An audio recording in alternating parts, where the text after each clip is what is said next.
I thought I'd do a quick video about the importance of the sun. Now, I think this applies in most places, but it certainly applies here in the subtropics. Alright, let's have a look. G'day folks, Andy here from McDowell Manor.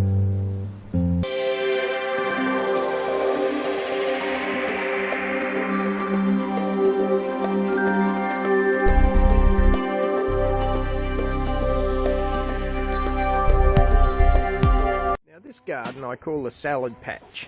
It's got rainbow chard or silver beet, some red onions and tomatoes, cherry tomatoes. I planted this garden. You can see it's going really well and you can see it's getting the sun. Now it's midday, so most stuff even here on the south side of the yard, it will get the sun. But booming along, isn't it? Going lovely. It's been in probably 2 weeks maybe. Planted at exactly the same time, because I bought the plants all at once, is my aquaponics bed. Now because it's midday, it's getting the sun at the moment, but it only gets it for a couple of hours a day. And so you can see how poorly those plants are doing, relatively speaking. And it's not like, if you look at the mint is in a slightly different patch and the edge of the house is there, so the mint's never really blocked, and you can see it's booming along too in aquaponics. So it's got nothing to do with blaming the aquaponics. It's a simple case of this bed doesn't get enough sun. So regular viewers know that on this south side of the yard, come winter, I in fact don't plant any understory plants because there's so little sun over here. It's just not worthwhile doing it, you know. I rely on the north side.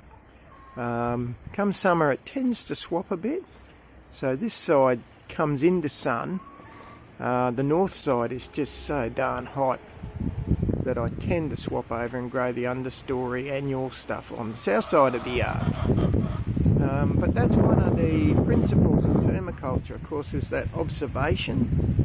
You know, become familiar with your surrounds and the sun and what happens. But I thought I'd use those two garden beds to really highlight that. Doesn't that make an incredible difference? So corn's in and coming up nicely.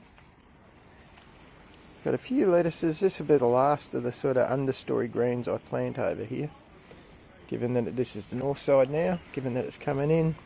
Still got some of the leftover cabbages. You can see they got hammered by grubs, but there's enough good gear there that we can still well and truly eat those, the last of those, so that's good. Things are going pretty well. The Madagascar bean. I removed one already. The second one's on his last legs. He'll come out probably today. I got so many beans it's not funny, but you'll be pleased to know a replacement bean came up of its own accord. Also a new purchase. Got a super dwarf Cavendish banana. Now, long time viewers will know I originally had my bananas on this side of the yard, in about this space in fact, and they did very well. The only trouble is they started to knock the fence over, so I had to move them out to the building site where they've never really done any good. So I bought one that I think I can keep in one of these huge big grow bags, and hopefully it'll do well. Tomatoes are going great guns. Rossie's gooseberries are doing bloody exceptionally well. That's a broccolini that's going to seed. Now this is true, I'm going to talk about this lychee that has its little fruit on. That's true of most of my yard at the moment. Having said that, of course the citrus on this side, oh no, there's one there. So most of the citrus have got little mini fruits on, especially on the south side. They're really going well. I've also got a lot of grape on the south side. Tiny weeny things, don't get the wrong idea. But it's all going really well. You know, it's a real promise for a couple of months' time, maybe we'll have a ton of fruit. Hopefully you can see that mangoes even seems to be setting a few tiny fruit. How good is that? Pomegranates flowering.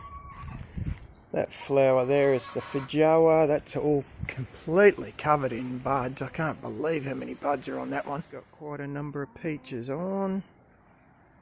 Far from ripe, of course. Citrus are all the same. Lemonades got a lot of tiny fruit and some half-formed fruit. Lemon on the lemons. Lime on the limes.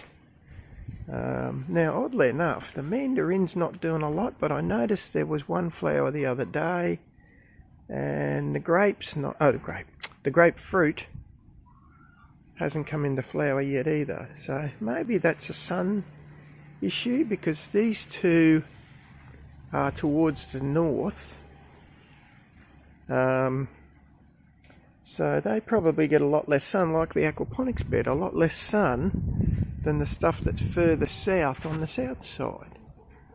Well, that was an unintended addition to the clip. I hadn't thought of that, but it's probably absolutely true.